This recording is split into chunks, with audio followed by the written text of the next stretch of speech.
para la mañana de la jornada del día de hoy y estamos en comunicación telefónica en este momento con el doctor Ernesto O'Connor, quien es el jefe economista de CRA. Muy buen día, ¿qué tal? ¿Cómo le va? ¿Cómo está usted? ¿Cómo anda? Hola, buen día, José, ¿cómo está usted? Bien, bien, muy bien. Gracias por su tiempo, gracias por la posibilidad de esta entrevista. No, por favor, gracias a ustedes. Bien, Ernesto, cuéntenos un poco a mí, a la audiencia, este particular momento que está viviendo la Argentina con estas medidas que se han tomado desde el gobierno nacional. ¿Qué análisis hace? Sí, bueno, ante todo es un análisis prematuro porque las medidas recién comienzan, llevamos prácticamente 2 días porque fueron anunciadas el martes a la tarde y el martes a la noche, así que es un plazo de tiempo bastante prematuro, digamos, como para hacer evaluaciones finales. Sí se puede interpretar ya cuáles son los objetivos que se buscan y qué es lo que se pretende, ¿no? Así que esencialmente el origen del problema para el gobierno es fiscal, es de exceso de gasto público, y en ese sentido el gobierno sostiene que el ancla fiscal va a ser el instrumento central para acabar con la alta inflación.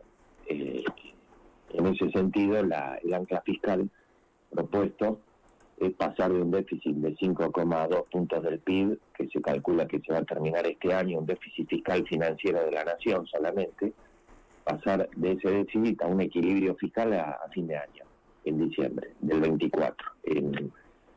Ese ajuste fiscal de 5,2 puntos del PIB, algo más de 2 puntos del PIB lo va a aportar, según la propuesta oficial, el aumento de impuestos, y el otro 3% del PIB, la reducción de gastos. En ese sentido, bueno, todos los programas de ajuste fiscal tienen un buen componente de aumento de impuestos porque es más eficiente y más eficaz y más seguro que las propuestas de reducción de gastos, lamentablemente para el sector privado, ¿no? Así que en ese sentido el sector privado va a pagar el 40% del ajuste si estos números se verifican.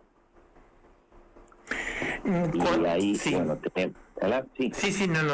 Estaba hablando de que el sector privado paga entonces de ese total de 100% el 40% del ajuste. Sí, correcto. En ese sentido se destacan la generalización de los derechos de exportación, la suba del impuesto país a todas las importaciones, también generalizado, a un nivel bastante alto, 17,5%. El blanqueo de capitales, que implica recaudar más por bienes personales, y algo que no se ha dicho, pero también va a ser importante, no se ha dicho por parte del gobierno, es la mayor recaudación de los impuestos vinculados al nivel de actividad, IVA, impuesto al cheque, combustibles internos, por la alta inflación que va a haber. La inflación anualizada ya es 300% anual hoy, y con el fogonazo inflacionario que implica la corrección de precios relativos vigente en diciembre va a dar entre 25 y 30 probablemente. Esperemos que enero de un poco menos y febrero un poco menos, pero van a estar ahí. Con lo cual, bueno, ahí va a haber un importante aumento de recaudación a pesar de la fuerte recesión y caída de ventas que va a haber. Entonces, la idea del gobierno es que los precios converjan a partir del segundo semestre del año que viene, probablemente, que baje la tasa de inflación a medida que los mercados, la población, los entendidos vean que hay convergencia fiscal, o sea que va bajando el déficit. La otra parte del programa es la reducción de gastos. Ahí juega un rol central la eliminación de subsidios a tarifas de servicios públicos, sobre todo en el AMBA. Esto hay que ver cómo se implementa, hay audiencias después, hay que ver judicialmente cómo prospera esto, no es que es una medida que se lanza y automáticamente entra en vigencia, pero estaría en marcha desde febrero o marzo, con lo cual la reducción de gasto ahí ya se pierde 1 o 2 meses. Y después, por el lado del gasto, está la eliminación de las transferencias discrecionales a provincias, que bueno, también si empezamos a hablar, siempre que hablamos de gasto público, hablamos de temas jurisdiccionales, temas de economía política y de impactos en la población. Bueno, con lo cual, la reducción de las transferencias a provincias y de la obra pública licitada y no comenzada, lo cual plantea temas jurídicos, y la obra pública prevista y ni siquiera licitada, todas a ser suspendidas, bueno, son elementos importantes en los números finales. Después hay que ver la viabilidad política de esto. Lo mismo que los aumentos de impuestos, que tienen que ir todos al Congreso. Con lo cual, la convergencia fiscal va a tardar más en la medida en que el Congreso no apruebe o tarde más en aprobar estas medidas, ¿sí? Así que yo creo que recién en marzo se va a tener un panorama más claro de la institucionalidad de la aplicación de las medidas, cuando el Congreso en extraordinarias termine o no de aprobar esto. Sobre todo un Congreso tan dividido. Ahora son análisis prematuros. Sí. Las propuestas cierran a priori siempre esos números, las estimaciones cierran, después en la práctica hay que ver en qué medidas se pueden o no aplicar, ¿no?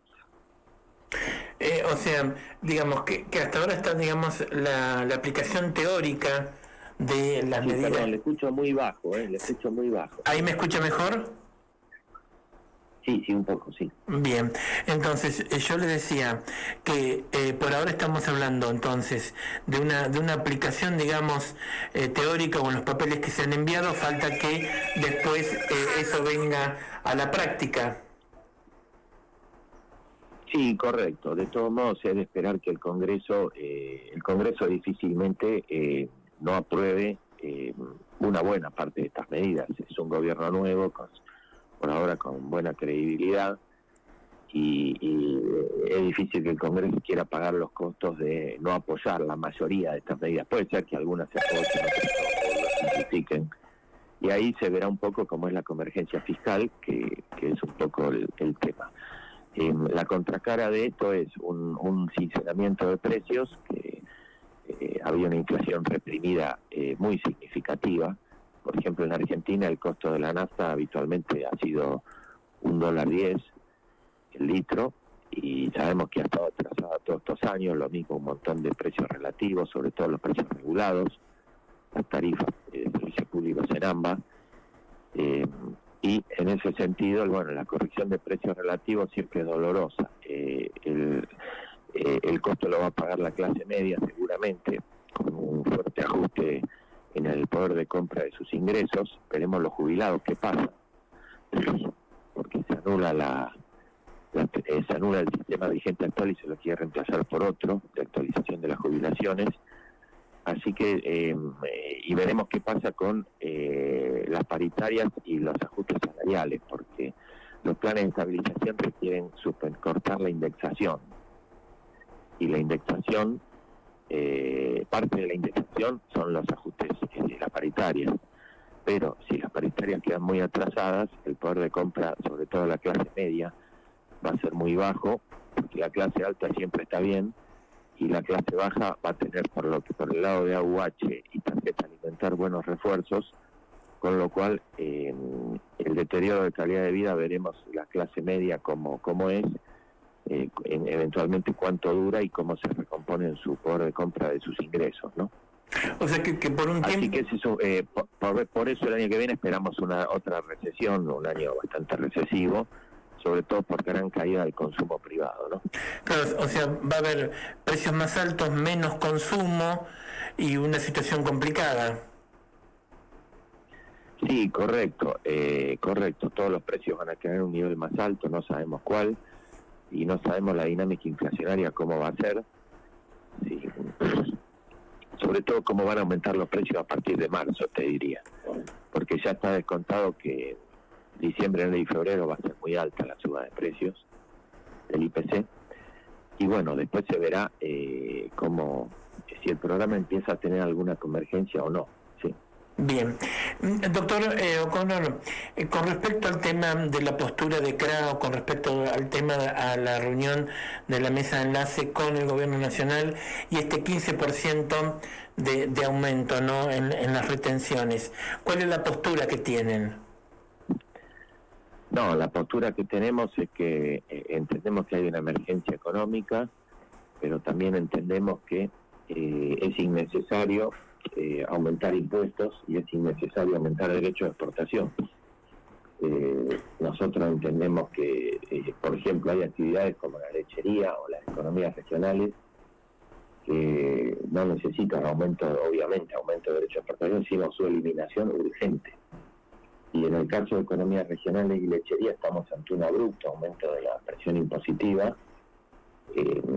Pensemos que la lechería por un par de meses tuvo pensiones cero, pero antes tenía 9%, ahora va todo a 15%. Y las economías regionales lo mismo que la lechería. En realidad son muy pocas las economías regionales que son intensivamente exportadoras.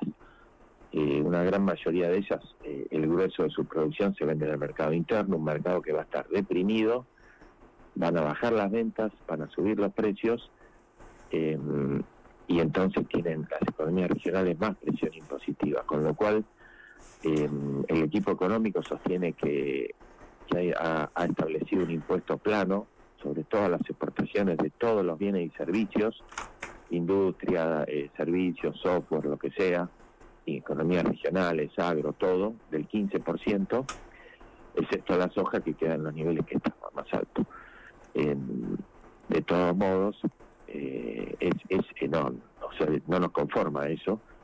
Creemos que toda la producción necesita eliminación de impuestos y no aumento de impuestos. Así que el tema está bueno, en análisis, va al Congreso, la suba de derecho de exportación tiene que ser aprobada por el Congreso, y desde CRA seguimos trabajando para que se reconozca, sobre todo a las economías regionales que están en una situación muy delicada y que lo que menos necesitan es este súbito aumento de impuestos. Bien, para terminar la entrevista, vio que algunos medios de difusión nacional hoy están hablando de que se anunciaría un conjunto de decretos en el día de hoy o el próximo día lunes, más allá del envío, ¿no es cierto?, la semana que viene de la ley Ómnibus. ¿Está al tanto? ¿Tiene alguna idea de estos decretos?